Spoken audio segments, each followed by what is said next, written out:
Alright, hello. So, been a while. I've been playing Path of Exile, the current Scourge League, and I've been playing Cast on Crit Ice Spear. Quite a fun build that I believe was very popular in the last league as well, which I didn't play, but I believe it was very popular there, and I think it's actually better now than it was then. And I figured I'd make this video to cover how I've been maximizing my character on the extreme high end of the spectrum. So, I believe this is not going to be a budget build video or anything like that. There's going to be very expensive stuff, but I'm going to be talking about how the steps I've done to fully, I think, draw out as much potential as I can from this character. And I think this character is very strong, as you saw from the beginning. This thing just melts through wave 30 simulacrums like nothing, and that's what it's built to do.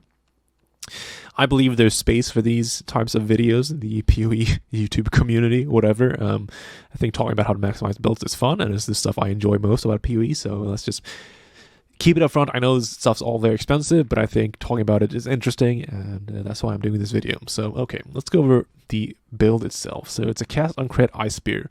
We're using Ice Spear instead of Ice Nova because I believe Ice Spear is strictly better. You need some sort of pierce to make it better clear-wise, which you can either get from a normal Ice Spear or from like a Helm Craft or something like that. But you need some pierce, but otherwise it's just better than Ice Nova. It just does more damage and it scales better since you can scale projectiles, which is very nice. So otherwise we're using Cosplays, obviously. Cosplay is quite nice. You can get quite nice ones now with Scourge. I think that an ideal one would be probably a low attack speed one with the implicit of skills fire additional projectile plus damage pen, and then having Culling Strike as a Scourge, but I don't know if there even are any of those existing. If they are, they would be very expensive, but something like this is pretty affordable and quite good. So you get the triple damage, which is a nice little DPS boost. Dealing no lightning damage doesn't do anything to you, so that's not a downside.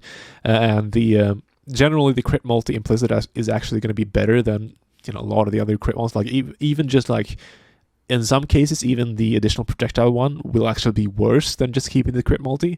You'll have to figure that out on your own, but generally crit multi is better than pretty much every other corrupt implicit that's not an additional projectile on their own. If you combine stuff, it gets different, but on their own, and still even is better than projectiles some of the time. So something like this, pretty cheap and quite nice.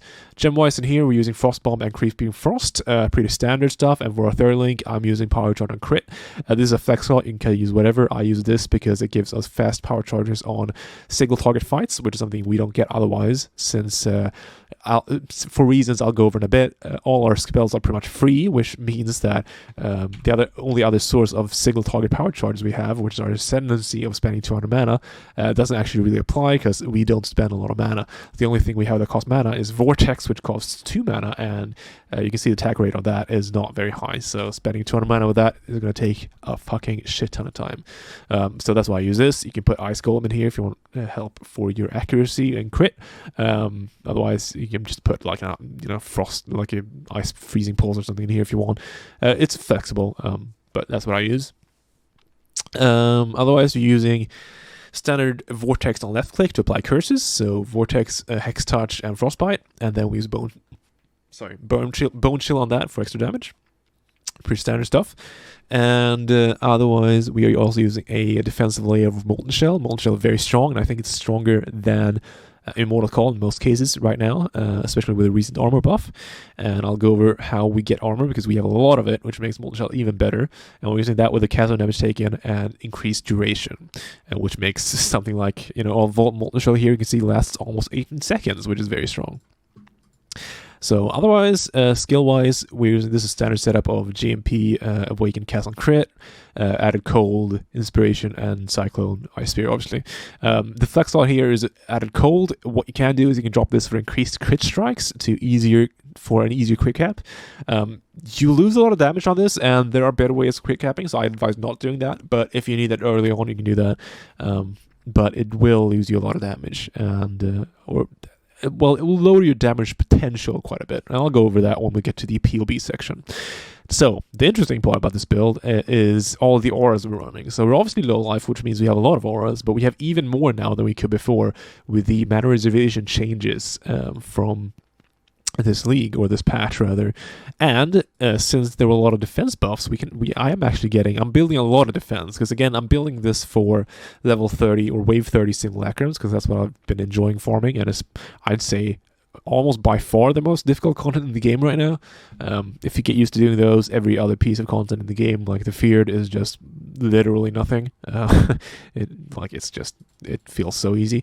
But yeah, so I've been building quite a bit of defenses. If you want to look at our defenses here, we're currently sitting at in hideout 50k armor and around 20k evasion. In combat, since we have Molten Shell up a lot of the time, this goes up to 62k, I believe. So 62k armor and 20k evasion. It's incredibly tanky. Obviously, a lot of that comes from Mageblood. We'll cover that in a bit. But some of that also comes from our auras. So if we want to go through, we're running 9 auras. And the auras we are running are Grace, Zealotry, Hatred, Herald Vice, Precision, Discipline, Defiance Banner, Determination, and Aspect of the Spider. So a lot of defensive ones there. We have a couple of offensive ones, but we are running both Grace and Determination. Surprisingly enough, I value those very highly. I think those are both really strong. I'd say Grace is something you can maybe consider dropping, but specifically with the newly added Ghost Dance passive, I would not drop it. But I have tried it, and it's interesting. So yes, Determination with the armor buffs of this patch and the Determination itself buffs of this patch is incredibly strong. It gives it a lot of armor. I wonder actually, I wonder how much it gives. So 50k, we drop it. Yeah, so Determination on its own gives us about 37,000 armor. Without any, you can see our gear here, we have no armor bases. We have 60k armor in combat without an armor base. I guess our shield has a bit of armor on it, but that's not a lot. Yeah, it's very strong, and obviously Grace gives us that nice evasion to work with Ghost Dance and stuff like that. So this build does not have any spell suppression, which is one of the, I think, flaws of the build, or weaknesses rather. I've not been able to fit spell suppression in. If you could craft a bit of spell suppression on these gloves, or just get it rolled on there, and you can probably squeeze them in on the boots, but yeah, I've not been able to fit it in myself, but that's something I would like to add. But that being said, this character is incredibly tanky right now, so I'm not exactly in a hurry to add that. But that is something that, because I think spell suppression is probably for sure better than evasion, and it's arguably in some cases probably better than armor. It's a very strong stat, but I'm not able to fit it in, but that's something I would like to do. So in order to fit all these auras in, we are running as many aura clusters as we can. So I'm running this full aura cluster here with the life preservation efficiency, which lets us run 350% auras on our health. And then I'm running this cluster here with the mana efficiency, and then this cluster here just for some more damage and effectiveness and more mana. And you can see our margins are very tight. I only have 9 unreserved mana with all these auras, which is why I've had to pull down the mana cost on our skills. So the only thing, as I said before, that costs mana is Vortex. You can see that our Creeping Frost is free, Frost Bomb is free, Ice Spear is free. So all our procs are free, and the only thing that costs mana is Vortex, which is slow enough to where we can just regen that in time. So we're fitting these in by using 3 auras in here with Enlighten. I've had setups where actually you can fit in a level 3 Enlighten instead of level 4 if you can afford it, but obviously this is a very high-end build, so price is probably not too big of a deal here, since I'm sort of assuming you have a Mageblood, which that's an expensive item. But yes, so Enlighten 4 with those, and then we are running an unset ring, so that you can see here that this actually is basically a 2-socket ring. One of the things that I'm going to cover in the Mageblood section is how we don't need resists on our gear, so I've been trying to replace every single resist roll possible on gear with something else. So you can see that lets us use basically a 2-socket ring here. For this R setup in particular, if you want to just copy it straight up, you only need an unset ring. You don't need the Herald of Ice roll. What Herald of Ice in this setup lets us do is run increased duration. So if you didn't have that roll, you could just drop it in increased duration and put the Herald of Ice gem in wherever that was. But I really like an increased duration, so I put that on here. And then you want the Assassin's Mark on hit, obviously, on this ring as well, because that's one of the curses we use. So we use Assassin's Mark and Frostbite. Those are the 2 curses we use. And if you are really, the ideal would be to have additional curse on this neck, but if I'm not mistaken, there has not been a single Chiula neck listed on the trade site with +1 curse, which I find hard to believe, but that's what my searches have told me, and I still have not found one, so that's unfortunate. But that is ideal, and if you get that, you can replace Bone Shell in here with an Elemental Weakness, and that's a pretty big DPS upgrade. But yes, so you get that in the unset ring, and that lets you fit all these auras in. Yeah, nothing too special here, so that's really cool. Otherwise, gear-wise, we have, since we are running all these strength auras, we actually have a lot of stat requirements on this build. So normally Cast on Crit just needs to hit the 212 dex requirement on the cost priest, but since we are running determination now, we need to hit 159 strength as well. So it's quite tight. That's why I have this juiced up ring here with just a bunch of stats, which you can see that I very powerfully exalted +1 to maximum energy shield on it. So pretty proud of that. You know, Chris Wilson pissing in my face. You know, I just have the item evidence of it. But yes, pretty good ring otherwise. But yeah, you can see that I'm trying to squeeze as much stats as I can out of this. That's why we also Mageblood gives you a lot of stats, which is nice. But yeah, so that's one of the things we need. And otherwise, gear-wise, Chiolonic I've found very hard to replace. You can get things that give more damage, and I've been very tempted to, but this thing just gives so much energy shield, and the Chaos Res and Summoning Immunity really powerful as well. So I've had a real hard time replacing this. So I'd say this is a pretty go-to. It's pretty cheap as well, so that's nice. Boot-wise, you want CDR, so I'll talk about CDR in a bit, but that's the main thing. Everything else is a bonus, but I'd say Aspect of the Spider, if you want to run that aura, which I'd recommend, this is a good place to fit it. I'd say either fit it on the ring or the boots, which, yeah, those are the two styles I use. I'd actually probably maybe prefer to put it on the ring now that I'm thinking about it, because, I mean, this energy shield roll is kind of shit, although is that a prefix? That is not a prefix, so can't replace that. But yeah, you want to fit it in on either the boots or the ring, so you pick your, sorry about that, pick whatever you want there. Gloves-wise, it's just a bunch of damage. I'd say either put Culling Strike on your gloves or put it on the Scourge on your weapon. So those are the two slots. You can easily fit it in. I'd say very worth having Culling Strike. It's really nice. Otherwise, the most important damage-wise is the increased damage with it against shield enemies. So maybe focus on that. But otherwise, just high ES and damage. Mageblood, obviously, and helmet stand-up. There's a crown business. I'd say this is probably the slot you want to put your accuracy on. It's pretty nice having a big, juicy... Basically, you want one big accuracy roll and one piece of gear in order to cap accuracy, and we'll go over that in the POB section. But I chose to put it on the helmet. You can put it on the ring as well.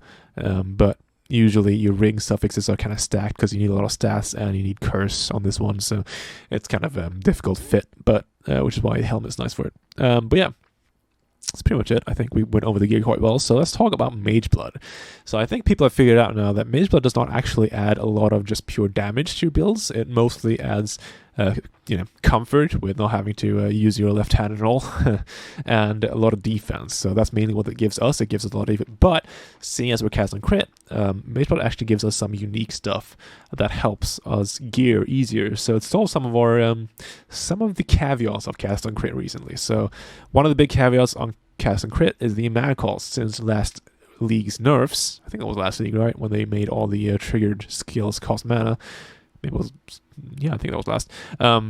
You need to build mana cost reduction in order to use cast and crit stuff efficiently, and you also need to crit cap. So this actually helps with both of those. So we're using a diamond flask, which helps us crit cap because we can obviously get the almost double flask effectiveness on the enkindling orb and stuff, to get a lot of crit chance from Diamond Flask, which is really nice. Helps crit capping a lot.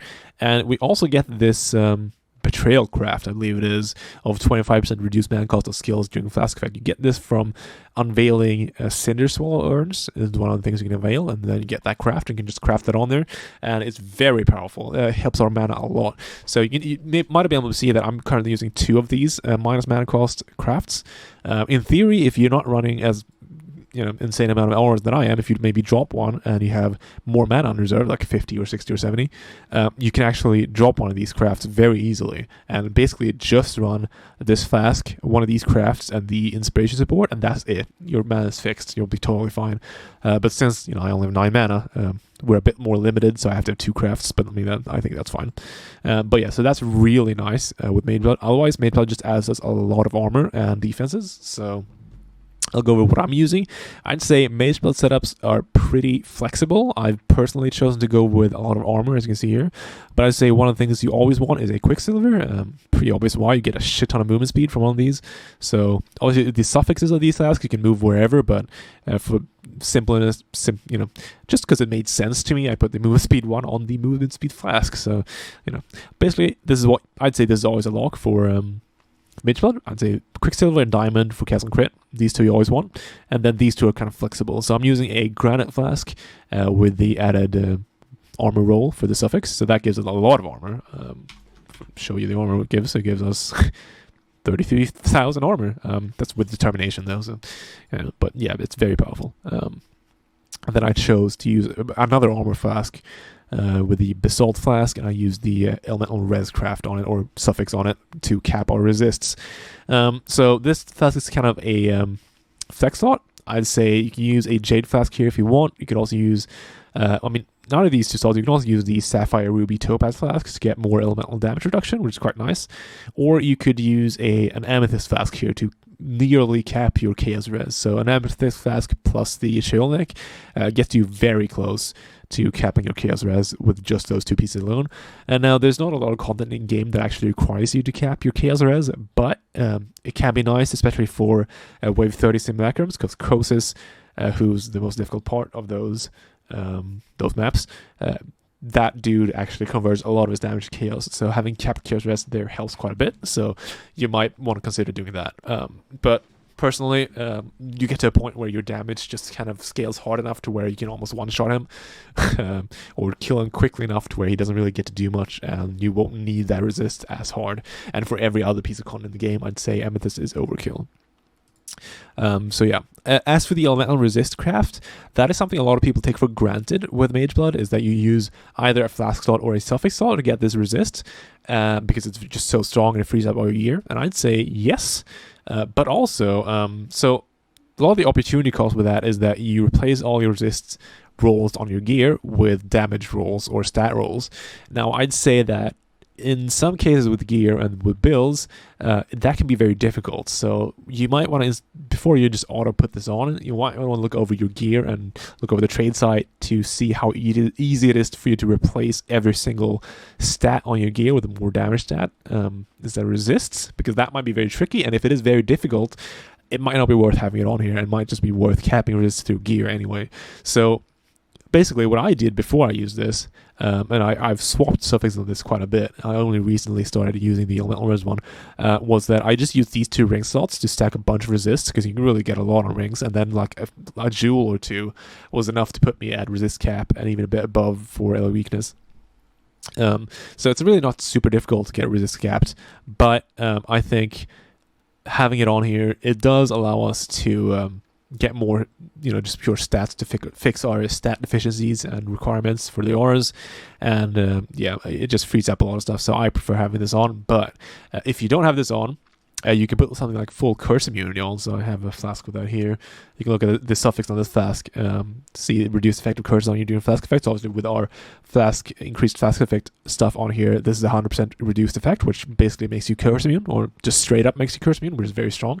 I'd say that's the suffix I'd use if I wasn't using the Elemental Res one. But that's Mageblood. These are the ones I've used for the 5th flask. I use a Bottle of Faith. I'd say it's either this, or if you want a crit cap without Bottle of Faith, you can use a Dying Sun, since that's technically more damage. But I found that, and I'll go over this in the POB, that crit capping based on Bottle of Faith, it raises your DPSing by a lot, so that's what I prefer. But you could use Dying Sun here if you want, and then use like crit in here to get your crit cap. But yeah, that's pretty much the gearing, I believe. So there's some changes you can make here. So I'd say you can squeeze one more aura in here if you really want. That's actually why I originally got this ring. Because if you drop this increased duration, you can change out Grace for Skitterbot plus something else. So that's something you might have seen I've been lacking, and most people used to run, is Skitterbots. I actually cut that to fit in Grace. You can put Skitterbot back in and then fit in like Flesh and Stone, like one of the smaller auras you can fit in alongside that. And that can be strong. Personally, I think the opportunity cost is too high. You do gain quite a bit of damage with Skitterbot. It's a powerful aura, but I just think the evasion you get from Grace is too good to pass up, especially with Ghost Dance, that I found this to be better, and especially since we get increased duration, which I really value quite highly. But otherwise, yeah, that's, I believe, the setup. So let's switch over to POB and talk about what I've been doing in there. So this is the POB. So you can see that we're sitting at 62, almost 63 million damage. You can push this a lot higher if you look at the numbers that people in the last league were able to hit. If you just drop a lot of the defensive stuff I put on here, you can easily go above 200 million. Maybe 200 might be difficult, I don't know, but definitely easily above 100. And you can just juice it up completely because there's so many different things to scale with this build, which could be fun. But I value defense a lot, and I'd say anything above like 30 mil is completely irrelevant because you're already going to be melting everything, so easily. I'd say maybe, wave 30 simulacrums can use some of this extra DPS, but 60 mil is plenty. So I've not found a reason to push it further, but you can, which is always nice to know. Passive tree wise, nothing too crazy here. Pretty standard for a cast on crit thing. I have done some changes though. As I said, we are getting all the auto clusters with the reservation stuff for the masteries. So life reservation, mana reservation, and this one just gives some more damage, which is actually quite a bit of damage since we have a lot of auras. As for jewels, special jewels we use Unnatural Instinct here, which gives us actually a lot. This is a very good spot for it. I'd almost always advise getting this, I think. This gives you some attack speed, which is really nice because it lets you easier hit the attack speed cap, and it gives you some spell damage, which is just nice damage, and importantly, it gives you a lot of accuracy. Accuracy you do need a lot of, so getting that here is nice. And also, just as a bonus, it gives you like 7% move speed or something, 9% move speed even, and some dex, which we need. So I'd say this is a very good spot for it, and it's a very good jewel to put Corrupted Blood on, immunity on. So I'd recommend getting that. Otherwise, we are using Third of Hope, which lets us get this nice DPS Heart of Ice here, and some ES, which is really nice. Not getting a huge amount of value out of this Third of Hope. You could get this one for the added ES. It's not super strong, but it is fine. But yeah, Third of Hope certainly was more powerful. It used to be more powerful last patch, but the mastery changes sort of pushed things out a bit so that we can't fit in. Like, we can't really take this. Oh, this is like a good node here we couldn't take. This is like a cold node, like this one. We can't take this one. Unfortunately, it's just on the edge. But I think it's still good enough to use, but it's not, I'd say this is not super required, but it is nice. Otherwise, we are using a Molten Faith to get Inner Conviction, which is just a more multiplier to spell damage. It's a massive amount of damage. You can see from the numbers there. It's 20% DPS. It's fucking crazy. And I'm taking this armor cluster here to armor ES1, which I think is quite strong because it gives you a ton of armor. Otherwise, crit nodes for damage, more ES, jewel slots. Nothing crazy. Here's the node I was talking about, Ghost Dance. This is very strong. It's one of the main reasons we're running Grace. Gives us a lot of defense. I think it's just a really strong node. I value it quite highly, and I always take it. Otherwise, nothing too crazy. We're anointing a Tranquility because it's just super strong. I think it's the best anoint. I think that's about it. So cluster-wise, clusters are interesting. So the main cluster which people have been using is this one, which is the CoC cluster.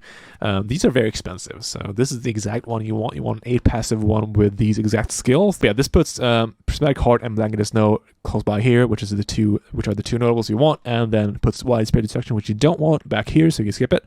And then unless you take the jewel. So it's just the standard really good CoC cluster. That gives a lot of damage. It's the best one we want. And it's very expensive. It's like 25 to 30x most of the time. So what you can do is you can get an 8 passive one.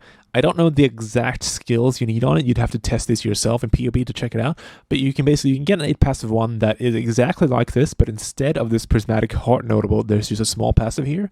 Otherwise, it's exactly the same. So you'd be trading 30% increased elemental damage for 12 cold. It's not a lot of damage. It's like a few percent. It's not a huge deal. And it's a lot cheaper. When I got those, they're like 2x or something. So that's a ton cheaper than this massive fucking behemoth of a jewel. So consider that if you want to save some money. Otherwise, just get the best one. And then for the medium clusters, you want to get Repeater and Eye. Those gives them the most damage. Now, if you get attack speed capped, you can replace Repeater with Shrieking Bolts, which you can see I've done here. So Eye to Eye and Shrieking Bolts. You always want Eye to Eye because that node is fucking crazy. It gives a ton of damage. But yeah, so those are two options. You usually just want Eye to Eye and Repeater, and these medium clusters are very cheap, so they're nice. Now, here's the interesting part. So, as you might have noticed when I went over my gems, we don't have a source of Arcane Surge. If you look at the cast on crit build from lastly, pretty much every single one had a source of Arcane Surge because you had you weren't like gem slot capped or anything like that, and you could fit it in. Usually what I saw people do was link it to Flame Dash, so that when you, because they didn't have enough minus mana cost to where everything was free, to where you could like Flame Dash once or twice and then you get Arcane Surge, and that was enough to keep it up all the time, which was good. But since we can't fit it in, well, there are two factors to this. We both can't fit it in gem-wise, since we're filling it up already with gems, unless we fit another opal or another onset ring in there, which I don't really want to do. And nothing we have cost mana, so we can't really trigger Arcane Surge. So I was thinking about this, and I figured, what other sources of Arcane Surge do we have? And if you look at our passive tree here, we can actually replace one. So instead of using two of these really expensive CoC clusters, we can replace one with a spell damage one. And this actually gives more damage. So if you look at this, these are the notables you want. There might be better options. I haven't completely looked into it, but this is the best one I've found. Just quickly looking through it. And these are way cheaper. As you can see, that one costs 100 chaos. So way cheaper, way, under 1x.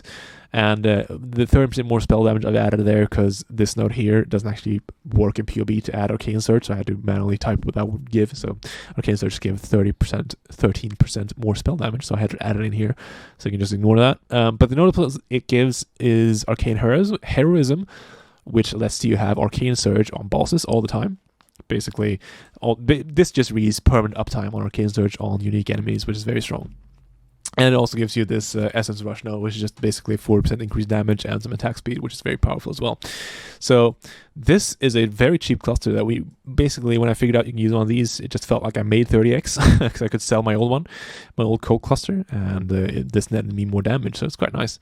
Obviously, it's just basic. It's mainly just boss damage. Boss damage and mobs around the boss, I suppose. But I found that that's the damage that matters most in most content, because trash mobs die anyway. As for the mediums, again, I-Try repeater. And for the jewels, you want maybe I have a really good one. You want ideally this one, right? Which is the triple multi energy shield. That's just massive damage. But double multi energy shield like a res is fine. I actually don't need this fire res, so I should probably get rid of that. But as for your Watcher's Eye, it's kind of a toss-up which is the most important mod between crit chance and energy shield gain or hits. Both are really strong. It sort of depends how easily you can crit cap. You really do want to crit cap. So I guess you can decide that for yourself. I know having both of those on a single Watcher's Eye is very, very, very expensive. I sneakily bought this extremely early on in the league for 15x, so I was quite happy with that. But yes, so you can probably pick which one of these you prefer. I think both are really strong in those mods. The Determination mod is just a bonus, but a nice one since we're running Determination, so it's just more mitigation. Okay, so let's talk about CDR for a second. So what you want to hit your trigger rate caps is you want to hit 52% cooldown reduction, right? So the way we're doing that, and it used to be more difficult. So it used to be that you had to get a cooldown reduction on the Awakened. Let's just do this. So you get the cooldown reduction from Awakened cast on crit at level 6, and then you get a belt roll and a boot roll, and that will give you above 52%, and that would let you get attack speed up to 10 attacks per second, and it would let you really get up there in your DPS numbers. But what happened this league was they introduced the Crit Mastery, which gives you +3 levels to critical support gems.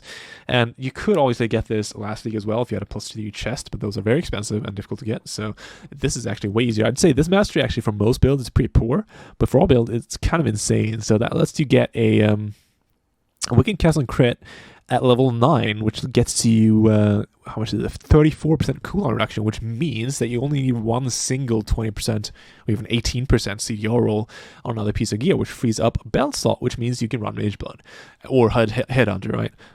Easily, and still hit the high CDR cap. I wonder if you can actually do it with the 5. So 5 would be 31. Ooh, so you actually need a level 6. So I guess for that you do need a level 6 cast on crit. But that is achievable if you can afford a Mageblood, I suppose. But yes, so that's us. So currently, that's the way I'm doing it. I'm doing it with these boots here, which gives us CDR, and then with the level 9 cast on crit. So it's quite nice. Otherwise, gearing wise, I think that's pretty good.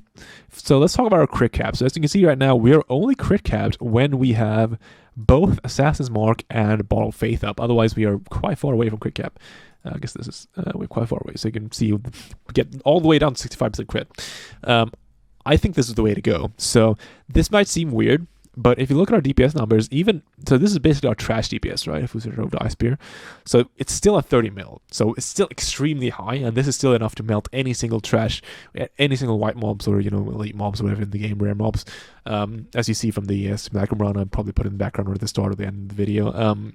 Way 30 Simulacrum enemies die easily to this DPS. You don't need it, and doing this, basically gearing to being crit capped only when you have these two things up, heightens your DPS ceiling a lot because it lets you run Awakened Cold damage on your gem or on your cast on crit setup, which is a lot of damage, and obviously Ball of Faith as well, a lot of damage. So I'd say that's the way to go. I don't think you lose out on a lot by doing it, and obviously Ball of Faith, it's not purely for bosses, you can do that whenever, but personally I've found that at this point in time with this gear and this DPS, I only really need it for bosses, so I usually just press it down. But yeah, so that's my mentality for crit capping. Otherwise, I think we're pretty set on everything I wanted to go through. I don't think I missed anything too clear. So upgrade paths. An interesting thing I want to mention is I'm currently using a +2 gem chest piece, right? Pretty, not super expensive in the grand scheme of things. They are pretty expensive, but certainly achievable. You can get +3 chests, and +3 chests are interesting. So a +3 chest will let you then use a level 21 inspiration, and then that will put inspiration over. So that will basically do this. So it will put your inspiration at 25, which then gives you an extra inspiration charge, which gives you quite a bit of DPS. You can see the gain here is about 3 mil for me. So that's quite nice. So if you get if you have the ability to do that, getting a +3 chest is actually more damage than you might think, because you might not be running a level 21 inspiration right now, since it doesn't really do anything until you hit that 25 level sort of gate. But yeah, that's the build. Hopefully I'll put some Simulacrum showcases in the background, or maybe at the end here, and you can see it in action. I think it's very strong, and I have had a lot of fun with it this league, and I recommend it for anyone who enjoys cast on crit, or who just likes a good fit for Mageblood. I think this build really does use it quite well. It's not, it's not the ideal build, because I think there are builds who could probably use the fact that Mageblood basically removes the resists from your gear, or the necessity of the resist on your gear, better than this build. But I still think this is a very good fit. It uses Mageblood well, and it's just a blast to play. So yeah, that's pretty much it. Thanks for watching, and hopefully you enjoyed this video a bit, because, I had a reasonable time making it.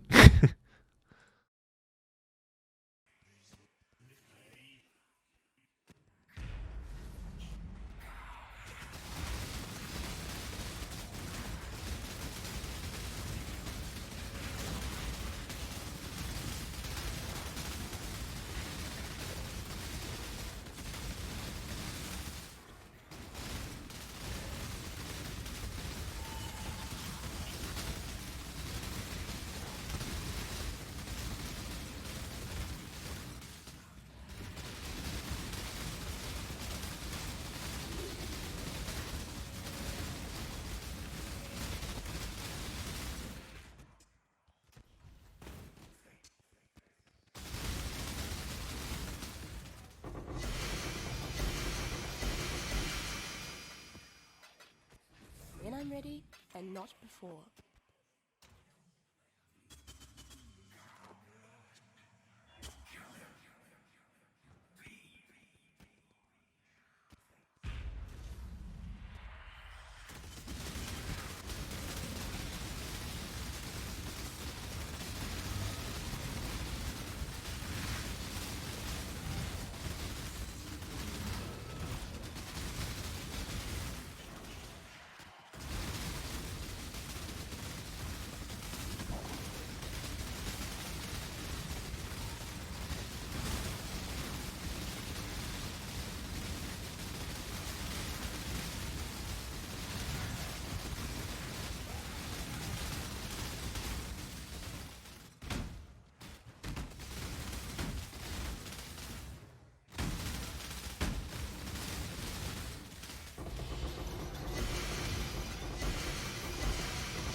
much clutter.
My agent of chaos. You shall serve me whether you like it or not.